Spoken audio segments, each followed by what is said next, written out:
I'm Gary Venner, Managing Director of IFA Acquisitions, and I'm joined by Alex Cannon, Partner of Herrington Carmichael, where we continue our informative question and answer series under our YouTube channel to provide top tips when selling an IFA business and an insight into the legal processes when buying or selling an IFA business by two industry experts. The title of the next video is coming up on screen now.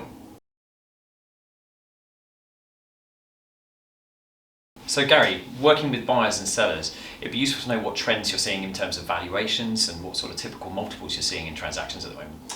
Yeah, sure, Alex. Well, there's definitely an upward trend in valuations. Certainly, that's happened over the last few years. If I go back sort of 5 years ago, we were looking at multiples of 3.25 as being, fairly superb. But we've seen much more 3 to 4 is our sort of barometer. But the last 12 months to 18 months, those rates have gone up as much as 4.5 to 5 times sometimes. That's partly, or mostly I guess, is down to consolidators in the market. Certainly when they raise private equity or debt finance, they do need to spend that. So it is pushing the market upwards. Also, we're seeing some of those multiples have increased, partly because of trying to compensate on an asset purchase. So it's giving compensation for corporation tax that may be paid as well.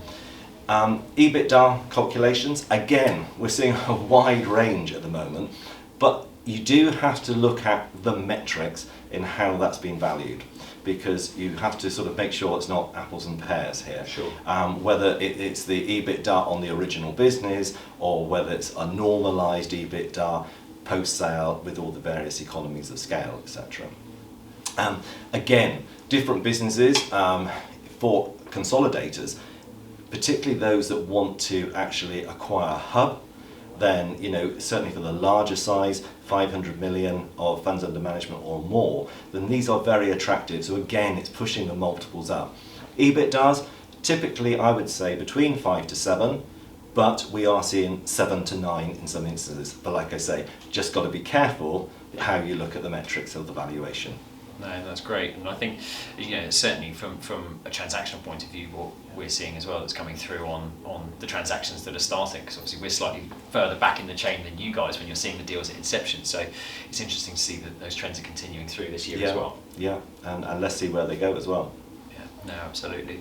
So my next question: what are your top tips to sellers?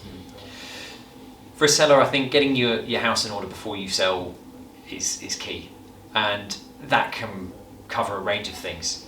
Appreciate everybody's got their day job to do, so saying, hey, I'm going to take 2 weeks out and prepare for sale isn't viable. But what you can do though is talk to your existing network and advisors, ultimately, whether that's your compliance consultants, your accountants, your lawyers. Getting a sort of a pre-sale pack almost together is helpful. And I say that, it sounds very grand, but actually it's really just being able to lay your hands on basic information.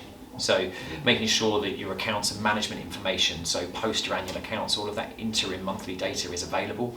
Making sure that any key contracts and things with key advisors or staff are signed and enforceable. It's nothing worse than when you're looking at a business when we're acting for buyers, and you see that a key advisor who looks after a large proportion of the recurring revenue has no signed contract. So little things like that seem obvious, but actually can make all the difference. So I'd love to say that never happens, but of course I know that it does on a regular all too often, basis. Yeah. Yes, too often. So I think if they can go through and do that sort of process over a period of time, and that can be done at any stage. It's good business housekeeping anyway, let alone if you're going through a sale process. So if there is the opportunity to do that, I'd certainly recommend they do. I think for sellers, when you get into the sale process, it's about trying to manage expectations in terms of your time and availability. Now, a lot of sellers will be advisors, they will be directors, they will be shareholders, they will have a life, unsurprisingly, with all these things. And actually, a transaction process is quite intensive. And a lot of acquirers, particularly if they are an established acquirer, will have a team of people around them. So they will have sort of acquisitions directors, they will have lawyers, they will have accountants, and all of these people that are looking over the business and requiring stuff from you. So what I would say is being very clear in terms of how quickly you can get this information to people when asked. being clear in terms of if you can delegate things appropriately to either fellow shareholders, directors, lawyers, accountants, other advisors that you work with, make use of them. Yeah. It will save stress and delay through the whole process. And I think also being able to sort of make the buyer aware of the limitations on your time, and when you can sort of dedicate some time each week to looking at transaction bits, that's quite useful if you can make it work. I would agree with that, and I think it's don't bury your head in the sand, basically. Absolutely. And be upfront about how you can work together to make that information available. Really helps. Yeah, no, very much so.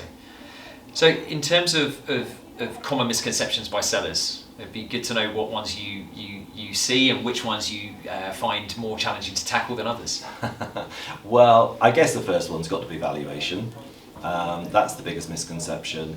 Vendors are aware that the multiple usually ranges between 3 and 4 times, and everybody gets precious about their own client bank being more special than somebody else's. Yeah. And hence why there can be a misconception that some feel that theirs is going to be worth 4 times.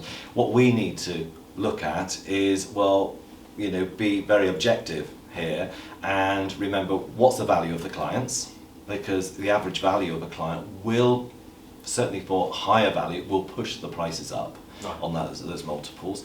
There are less reviews required to do, so cost effectiveness is a lot better on that. The next area will be the age of clients.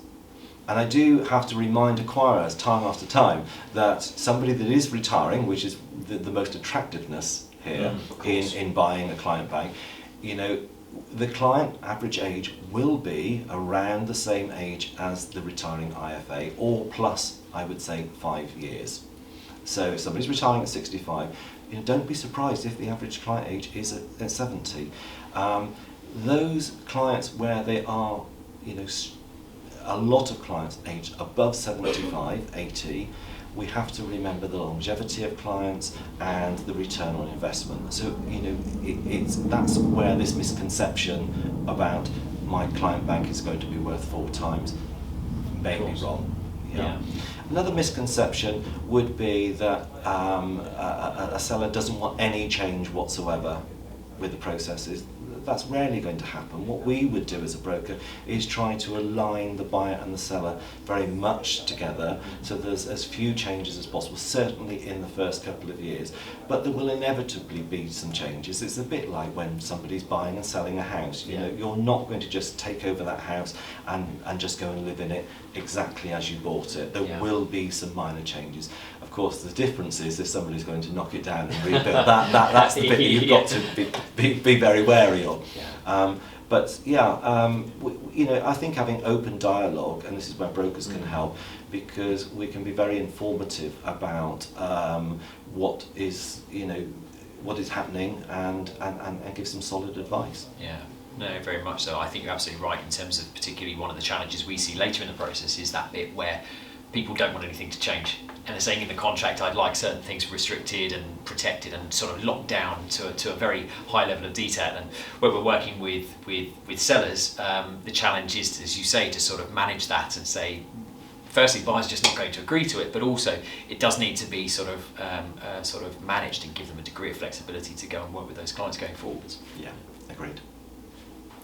Subscribe to our YouTube channel and switch on notifications so that you won't miss our next video in this series of top tips when buying or selling an IFA business, and an insight into the legal processes by 2 industry experts, me, Gary Venner, MD of one of the UK's largest specialist brokers in IFA acquisitions, and Alex Cannon, partner from Herrington Carmichael, who are leading commercial lawyers specialising in IFA mergers and acquisitions.